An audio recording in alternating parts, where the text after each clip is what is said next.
बिस्मिल्लाहिर्रहमानिर्रहीम। अस्सलाम वालेकुम viewers, welcome to my channel cooking with मलिका।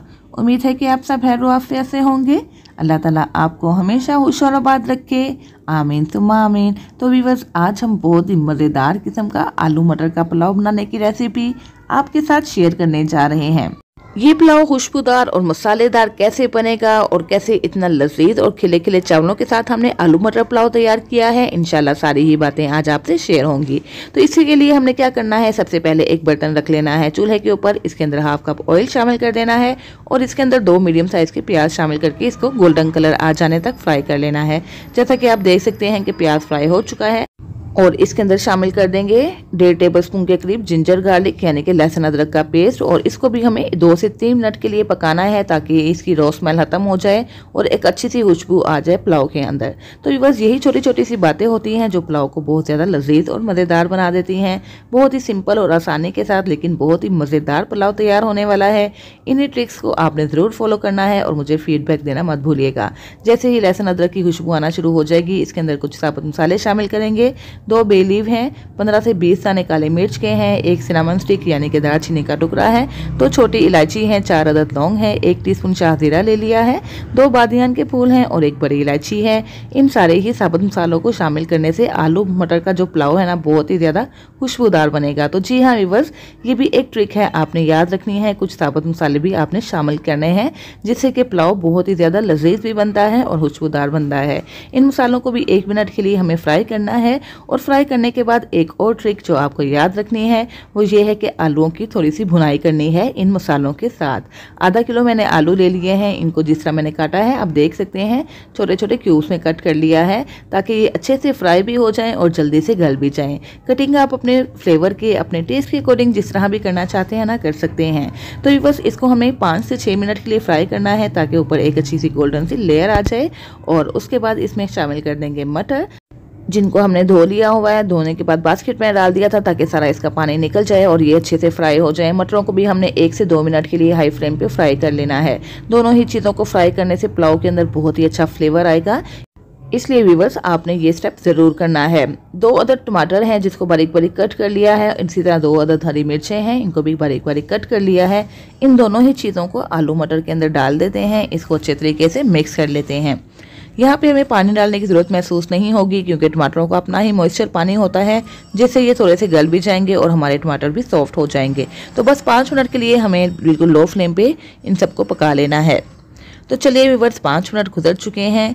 जो इसके अंदर टमाटर थे ये भी सॉफ्ट हो चुके हैं। ये देखिए, बस थोड़ी सी इसकी भुनाई करेंगे तकरीबन 2 से 3 मिनट के लिए और इस तरह ये मज़ेदार सा सालन तो हमारा तैयार हो चुका है आलू मटर का। ये देखिए कितना अच्छा सा ये लग रहा है। और जब तक ये फ्राई होता है हम मसाला तैयार करते हैं। इसके लिए हमने 100 ग्राम दही ले लिया है, यानी कि आधा कप दही है। इसके अंदर ½ टीस्पून शामिल कर देंगे सूखी मिर्च पाउडर, 1/4 टीस्पून शामिल कर देंगे हल्दी पाउडर, 2 टीस्पून भर के शामिल कर देंगे नमक, जो कि आधा किलो चावलों के लिए बिल्कुल ठीक रहेंगे, लेकिन बाद में जाके चेक भी कर लेंगे। अगर हमें ज़रूरत महसूस होगी तो थोड़ा सा नमक और भी शामिल कर देंगे। ½ टीस्पून गरम मसाला पाउडर जो कि ड्राई रोस्टेड है वो शामिल कर देते हैं। 1 टीस्पून खुश्क धनिया पाउडर जो कि ड्राई रोस्टेड है ये भी शामिल करके इसको हम अच्छे तरीके से मिक्स कर लेते हैं दही के साथ। और इस तरह हमारा मसाला तैयार हो चुका है। तो जैसे ही हमने आलू मटर भुने हैं उसके बाद इसके अंदर ये मसाला भी शामिल कर देंगे।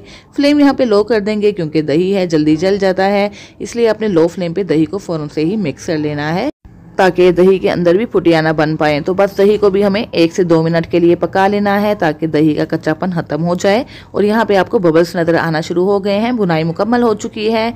आलू मटर हमारे तकरीबन तैयार होने को ही हैं। अब हमने इसके अंदर पानी शामिल करना है। पानी हमने इस लिहाज से शामिल करना है कि जिस लिहाज से हमारे पास चावल हैं, यानी कि 2 गिलास हमने आधा किलो चावल लिए हैं, तो उस लिहाज से हमने 4 गिलास पानी इसके अंदर शामिल कर देना है। कायनात के चावल हैं जिनको हमने आधा घंटा पहले ही धोकर भिगोकर रख दिया था। अब इसका पानी भी निकाल दिया है क्योंकि अभी हमें इसको चावलों को शामिल करना है, तो इसलिए पानी आप निकाल दीजिएगा ताकि जितना हमने पानी का रेशो डाला है ना उसमें ही चावल पक सकें। अगर आप पानी नहीं निकालेंगे तो चावलों का पानी भी शामिल हो जाएगा जो चावलों को ख़राब भी कर सकता है। 4 गिलास पानी शामिल करने के बाद कवर कर देंगे ताकि जल्दी से ये पानी बॉयल हो जाए। तो पानी बॉयल हो चुका है, आलू मटर भी तकरीबन हमारे गल ही चुके हैं।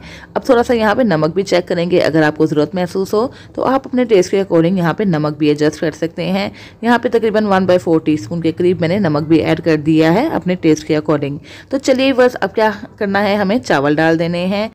ये चावल धोए हुए भी हैं और भिगोए हुए हैं 30 मिनट से। तो बस एक्स्ट्रा पानी इसका निकालने के बाद इसको शामिल करके हल्के हाथों से इसको मिक्स कर लेते हैं पानी के अंदर। तो व्यूअर्स इंशाल्लाह आपको ये रेसिपी बेहद पसंद आने वाली है। अगर आपको मेरी ये वीडियो अच्छी लगे तो प्लीज़ मेरी वीडियो को लाइक और शेयर कर दीजिएगा। चैनल पर नए हैं तो चैनल सब्सक्राइब करके बेल आइकन प्रेस कर दीजिएगा ताकि आपको मेरी नई नई वीडियोज़ की नोटिफिकेशन फ़ौरन से मिल सके, जो फ्री ऑफ कॉस्ट है।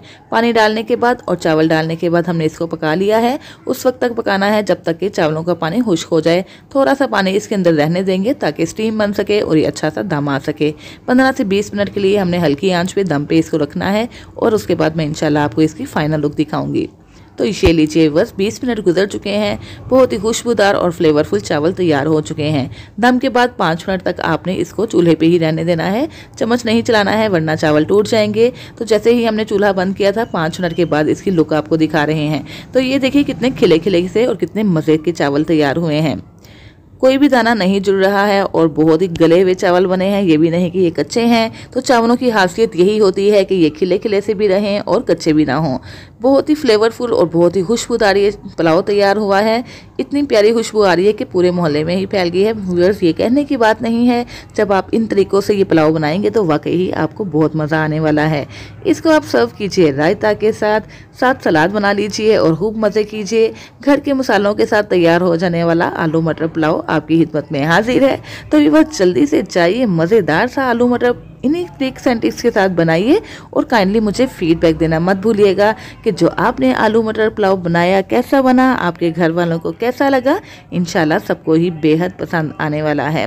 तो चलिए व्यूअर्स अब इसको टेस्ट भी करते हैं। चावल भी बाकमाल लग रहे हैं, खाने में भी बहुत लजीज और मज़ेदार हैं। इसके साथ ही इजाज़त चाहती हूँ, फिर हाजिर होंगी इंशाल्लाह एक नई रेसिपी के साथ। अपना बहुत सा ख्याल रखिएगा, मुझे भी दुआओं में याद रखिएगा। अल्लाह हाफिज़।